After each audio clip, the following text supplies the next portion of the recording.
time to go into a deep dive here.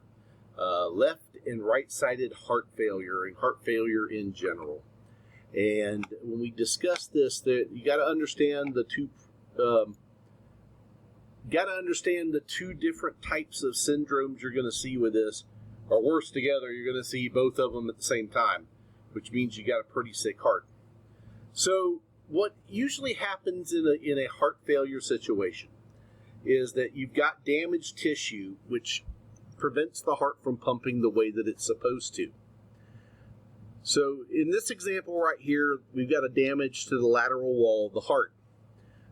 And so it doesn't have to be the lateral wall, by the way. It can be any part of the left chamber, pumping chamber of the heart. So it can be any part of this guy down here that gets hurt or damaged. Okay, so what that does is it increases the back pressure. More importantly, it reduces the strength of your ejection fraction going out into the aorta. Okay, what that means is that you got two problems here actually. So if the right side's still pumping okay, what your right side is going to do is be sending the blood like it normally does in through here. Now your body realizes, hey, I'm not getting enough blood. So it will actually send a response back to the heart to say, hey, you need to pump stronger. But remember, he can't pump stronger. There's damage to the heart here. But what that means is the right side might pump a little bit harder, but the left side still is physically unable to. What you're going to see, you're going to see signs of shock. You're going to see the cyanosis. You're going to see tachycardia, noisy labored breathing. You're going to hear the rails. Okay, this is the guy that you're going to hear when you walk in the room. They're going to be coughing because they're trying to open up their alveoli. Because what's happening is that the right side keeps pumping in, and then that excess amount of pressure and blood will start to foam up into the actual alveoli. And again, the extended pressure due to the right side, you're going to have pulmonary hypertension at that point. Okay, so you're going to get this lots of foam in there. You're going to get this when they start coughing up blood. It's the blood tinged sputum, though. It's that pink frothy junk that gets coming up. And then last but not least, you might hear the gallop in the heart rhythm. Again, it's not able to push out like it's supposed to, so those valves don't close the way that they're supposed to, which again allows us to hear it. Here's those. It allows us to hear the skipping. They're going to have shortness of breath with this left-sided failure. You might notice a reduction in the blood pressure. Usually, left-sided heart failure, it actually tries to compensate. And how it tries to compensate is it increases the blood pressure within your body. Okay? But again, that's not a good thing because now this damaged heart's now having to pump against an alpha response to the blood vessels constricting because it thinks that it's not pumping well enough. So in this case of shock, what it's kind of doing is messing with itself. Now again, left side is going to back up in the lungs. That's how I remember it. Left side backs up in the lungs, okay? Versus the other side. Remember, we got two sides of the heart that are actually pumpers, which is the right-sided pump. So the right side is most of your inferior wall, the right wall of the heart. Now remember, it doesn't pump near as hard as that left side does. But if you've got damage in the right side, or you start getting that backup, and that's one of the biggest problems, is usually left-sided failure leads to right-sided failure, okay? And what happens is that you start getting an excess of pulmonary pressure, so the right ventricle kind of stretches. Now remember Starling's law, it will stretch and it will fill up more, but only to a certain point. It starts to lose its elasticity. So that's why your left-sided failure will lead to right-sided failure, because it's having to pump against all of that excessive pressure in the pulmonary system. So this results in right-sided failure. It results in backup into your body. Okay, this is where the patient's going to be swollen. They got the extremities that are swollen. They're going to be tachycardic.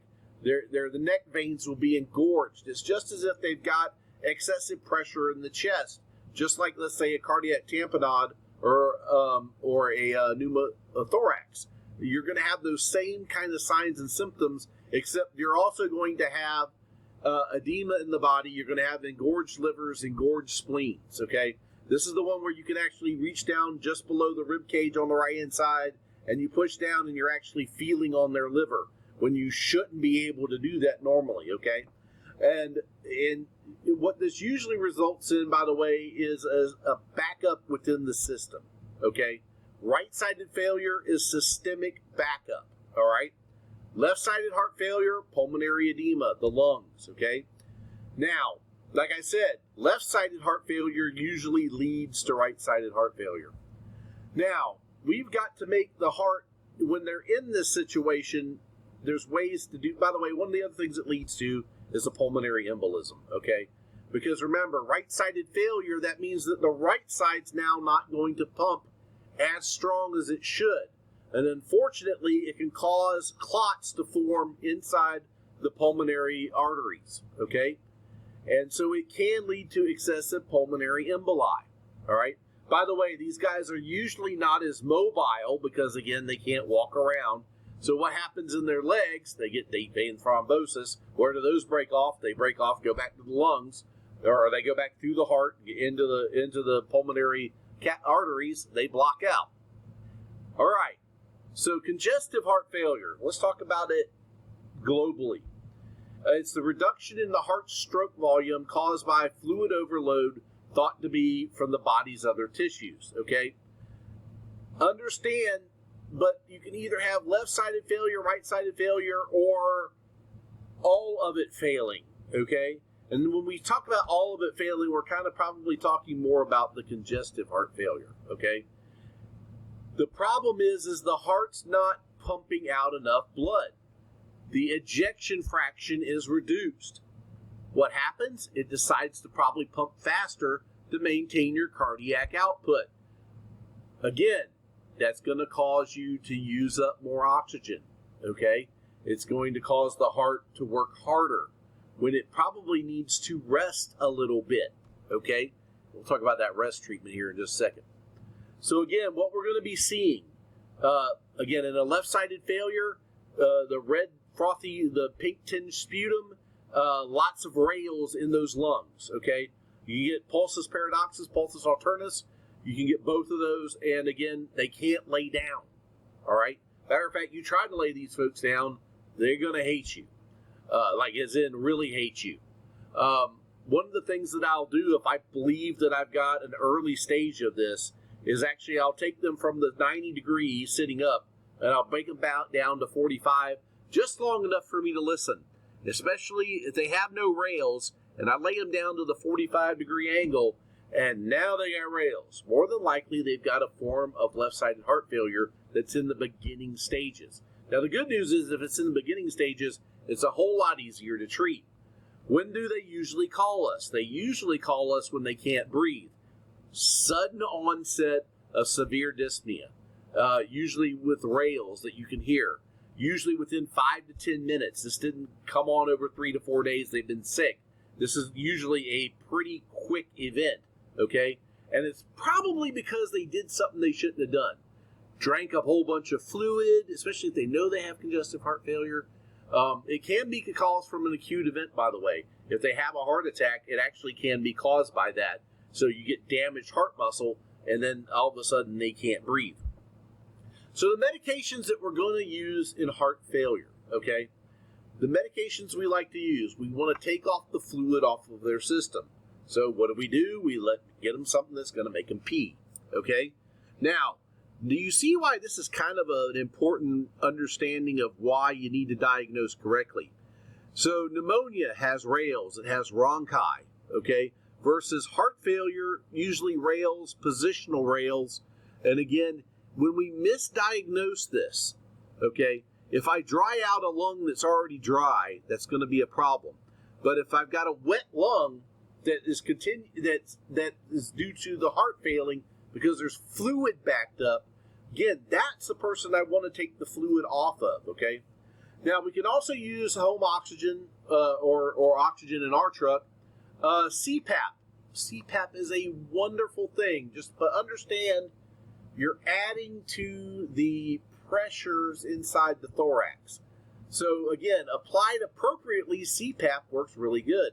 If I have a patient that's hypertensive, then yeah, it's a great tool for us because it helps us overcome the problem with the heart pumping, pushes out the alveoli to where we're actually putting the fluid back in, more oxygen gets attached to the red blood cells, and it works better, okay? The other thing that we can do is make the heart pump harder, okay? That has its pros and cons, okay? The biggest con is that's going to use up myocardial oxygen. The biggest pro is that, okay, we get the blood moving, so now the oxygen can be delivered to the tissues so it doesn't die off as no further damage occurs from that heart failure, okay? I think that this one, and the other thing that we can do as far as medications, nitroglycerin. Nitroglycerin is a vasodilator. It gives the fluid somewhere else to go. So it makes the pipes bigger. And again, if I've got a fluid overload problem, making the pipes bigger is actually a good thing. So the ways that we treat that, make sure that they've got good oxygenation, force the alveoli, force that out with CPAP, allow the tissue to oxygenate, let it get back to the heart, okay, assuming they've got a good blood pressure. If they've got a low blood pressure, I need to use medications to increase the squeeze of the heart. If I don't, that's your dopamine, by the way, dobutamine. Dobutamine is actually the one we really want to use, but most of the time we don't have that flavor. Again, just understand when you're given dopamine, you're going to use up more myocardial oxygen. If they're having a heart attack at the same time, this, again, if it's an acute patient that's in the middle of a heart attack, it makes it a lot more challenging. If it's a chronic patient that we know have heart failure, again, we can kind of get away with making the heart squeeze a little bit harder and be okay. And remember that digitalis. That's why the cardiologists love to use it. Again, in the emergency setting, we don't have that tool in which to use, okay? If you have a mental status change in these guys, especially if they are anxious, feeling of impending doom, they're drowning, if they start acting stupid, guys, they're very close to failing.